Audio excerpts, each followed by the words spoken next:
శుక్లాంబరధరం విష్ణుం శశివర్ణం చతుర్భుజం ప్రసన్నవదనం ధ్యాయేత్ సర్వవిఘ్నోపశాంతయే అగజానన పద్మార్కం గజానన మహార్నిజం అనేకదంతం భక్తానాం ఏకదంతోపాస్మహే.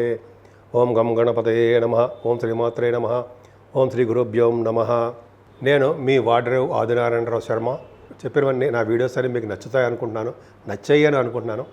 మీరు షేర్ చేయండి, లైక్ చేయండి, సబ్స్క్రైబ్ చేయండి, నన్ను ప్రోత్సహించండి. ఇప్పుడు మనం 8th జూన్ నుంచి 14th జూన్ వరకు కూడా 12 రాశుల వారికి ఎలా ఉండబోతుందో తెలుసుకుందాం. మీనరాశి వారికి ఈ వారం మొత్తం కూడా బాగుందండి. ముఖ్యంగా శనీశ్వరుడు మీ రాశిలో ఉండడం వల్ల కష్టపడే తత్వాలు మీరు ఉంటారు. శుక్రుడి ప్రభావం వలన అందంగా ఉండడము, వస్తువులు, ఆభరణాలు, విద్య మీకు రావడానికి అవకాశం ఉండడము, సంగీతంలో మీకు మీరే సాటి అనిపించుకోవడము, కొంతమంది యాంకరింగ్గా గాను, కొంతమంది పాటలు పాడేవాళ్ళు, సినిమా గాయకులు వాళ్ళకి బాగుంటుందండి. 3rd భావంలో రవి ఉన్నాడు కాబట్టి రవి ధైర్యాన్ని మీకు ఇచ్చేట్ చేస్తాడు. ప్రతి పనిలోనూ ముందంజలో ఉంటాడు, ధైర్యం బాగా ఉంటుంది, విశేష సంపదలు కలుగుతాయి. మీ తమ్ముళ్ళకి చాలా బాగుంటుంది. అంతేకాకుండా గురుబుధులు లగ్నాధిపతి చతుర్థాధిపతి కలిసి చతుర్థ భావంలో ఉండడం గ్రేటే. 4th భావంలో బుధుడు ఉండడం వల్ల చదువు బాగా రావడంతో పాటు జ్ఞాన సంపద, జ్ఞానం అభివృద్ధి చేసుకుంటూ ఉండడము, అలాగే భూములు, వాహనాలు, గృహయోగం కలగడానికి అవకాశాలు ఎక్కువ ఉండడము, సంగీతంలో మీకు మీరే సాటి అనిపించుకోవడము, ఇలాగా అద్భుతమైన ఫలితాలు మీకు కుంభరాశి మీనరాశి వాళ్ళకి చాలా అద్భుతంగా ఉందండి. పంచమ స్థానాధిపతి కూడా చాలా బాగున్నాడు, దశమంలో ఉన్నాడు కాబట్టి మీకు చంద్రుడి వల్ల కూడా యోగం కలుగుతుంది. మీ సంతానం వలన ఇంతకుముందు కుజుడు పంచమ స్థానంలో ఉండి చాలా నీచస్థితిలో ఉండి ఇబ్బంది పెట్టాడు. కుజుడు బలవంతుడైపోయాడు, అదృష్టం బాగుంటుందండి. అసలు ఇంపార్టెంట్ ఏంటి తెలుసా అండి, మీకు కుజుడు కేతువు కలిసి 6వ భావంలో అగ్నితత్వ రాశిలో సింహరాశిలో ఉండడమే కారణం. వాళ్ళిద్దరు చాలండి మీకు, మీ ధైర్యానికి, మీకు ఉన్నటువంటి అదృష్టానికి వాళ్ళిద్దరు చాలు. అంటే లా రిలేటెడ్ సంబంధించిన వ్యవహారాల్లో విజయం కలుగుతుంది, అలాగే మేనమామలకి దిగ్విజయం కలుగుతుంది, అలాగే మీరు చేస్తున్న కాంపిటీషన్ ఎగ్జామ్స్కి సక్సెస్ అవుతారు. సక్సెస్ అంటే మీరు ఏ ఎగ్జామ్స్ రాసినా సరే ఎగ్జామ్స్ సక్సెస్ అవుతారు. 6వ భావంలో కుజుడు ఉండడం వల్ల రాజకీయ రంగంలో పదవులు వస్తాయి, రాజకీయ రంగంలో గెలుస్తారు, గవర్నమెంట్ ప్రొఫెషన్లో ఉంటారు. ఇవన్నీ చాలా బాగున్నాయి. కానీ భార్యాభర్తల మధ్య విషయంలో మనస్పర్ధలు అప్పుడప్పుడు రావడానికి అవకాశం ఉంది.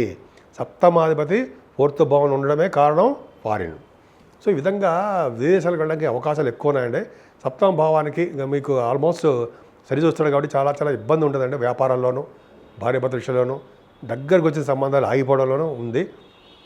సంపూర్ణ ఆరోగ్యవంతులుగా, ఐశ్వర్యవంతులుగా, అదృష్టవంతులుగా, పూర్వీకులు సంపాదించిన ఆస్తిపాస్తులు మీరు పొందేట్టుగా మీరు ఉంటారు. 8th భావాన్ని కూడా మనం లా సంబంధించిన వ్యవహారాలు చూస్తుంటాం కాబట్టి దాంట్లో మీరు విజయం సాధిస్తారు అనడంలో సందేహం లేదు. మీకండి భాగ్యస్థానానికి కుజుడు చూస్తున్నాడు కాబట్టి భాగ్యస్థానం చూసుకున్నాడు కాబట్టి మీకు వ్యాపారాల్లో వృద్ధి ఉంటుంది. ముఖ్యంగా రియల్ ఎస్టేట్ రంగంలో బాగా సంపాదించుకుంటారు. ఉన్నతమైన విద్య రీత్యా కూడా మరి విదేశాలు వెళ్ళడానికి అవకాశం ఉంది. ఏదైనా 10th భావానికి గురుడు 10th హౌస్లో చూసుకుంటున్నాడు, గురుడు బుధుడు చూస్తున్నారు. పైగా చంద్రుడు కూడా 12, 13 తారీఖుల్లో 10th భావంలో ఉన్నాడు కాబట్టి గజగజ యోగంతో మీకు ఉన్న ఉద్యోగాల్లో బాగా డబ్బు సంపాదించుకుంటారండి. నేమ్ అండ్ ఫేమ్ ఉంటుంది, కష్టపడతారు, ఉన్నతంగా రాణించడానికి అవకాశాలు ఎక్కువ ఉన్నాయి. 10th భావానికి గురుడు అద్భుతంగా రాణించాడు. ఆయన ముఖ్యంగా ప్రభుత్వ రంగ సంస్థలోను, ప్రైవేట్ రంగ ఆర్గనైజేషన్లోను, బ్యాంకింగ్, విద్యా సంస్థలో కూడా మీకు ఉన్నతంగా రాణిస్తారు. ఏదైనా 12వ భావం రాహు గృహంలో పీడ, శారీరక శ్రమ, ప్రతిదీ వృధాగా ఖర్చు పెట్టడము, ఇలా చాలా మీకు చిన్న చిన్న ఇబ్బందులు ఉన్నాయండి. కానీ భగవంతుడి దయ వల్ల కుజదృష్టి, గురుదృష్టి 12th భావానికి ఉండడం వల్ల రాహు వల్ల వచ్చే దోషాలు చాలా మటుకు కంట్రోల్డ్గానే ఉంటాయి. ఏదైనా రాహుకేతుల మధ్యలో ప్లానెట్స్ అన్ని ఉండిపోయాయండి, ఎక్సెప్ట్ చంద్రుడు తప్ప. చంద్రుడు కూడా మీ రాశిలో ఉన్నాడు కాబట్టి కాల సర్పదోషాలు ఉన్నాయి. కాబట్టి రాహుకేతులు పూజ చేసుకోవడము, సుబ్రహ్మణ్య స్వామి ఆరాధన చేసుకోవడము, గణపతి ఆరాధన చేసుకోవడం వల్ల మీరు సర్వదా శ్రేష్టంగానే ఉంటారు. నేను మీ Vadarevu Adinarayanarao Sharma, CMA, MA astrology. అలాగే నా సెల్ నంబర్ 7075389589, 7075389589. ఓకే అండి. ఇప్పుడు మీకు మీ జాతకాలు చూపించుకోవాలనుకున్నా, అంటే ఇటువంటి మ్యారేజెస్ సంబంధించిన ముహూర్తాలు పెట్టించుకోవాలనుకున్నా, అంటే మ్యారేజ్ కంపేర్ చేయాలి ఉంటాయి కదండి, వధూవరుల జాతకాలు కంపేర్ చేయాలనుకున్న మా ఆది ఆస్ట్రాలజీ తరఫున నేనే చూస్తుంటానండి. మీకు మీ ఏమైనా కావాలనుకుంటే ఆస్ట్రాలజీ తరఫున ఏమైనా కావాలనుకుంటే మీరు నేను ఇప్పుడు చెప్పే నెంబర్కి కానీ లేకపోతే కింద చూపిస్తున్న నెంబర్కి కానీ మీరు ఖచ్చితంగా ఫోన్ చేయండి. ఒకవేళ నేను ఫోన్ లిఫ్ట్ చేయలేకపోతే షూటింగ్లో ఉండి మీరు వాట్సాప్కి మెసేజ్ పెట్టండి, తప్పకుండా నేను మళ్ళీ మీకు ఫోన్ చేసి తీరుతాను, నేనే మీతో మాట్లాడతాను. సరేనండి. నేను 12 రాసుల వారికి చెప్పుకోదగ్గ సూచన అంటే రెమెడీస్ ఏంటి, చాలా ప్రాబ్లమ్స్ ఉన్నాయి. దానివల్ల శనీశ్వరం వలన, రాహుకేతుల వలన ఇవి ప్రాబ్లమ్స్ ఉన్నాయి. కుజుడు వల్ల ప్రాబ్లమ్స్ ఏం లేవు.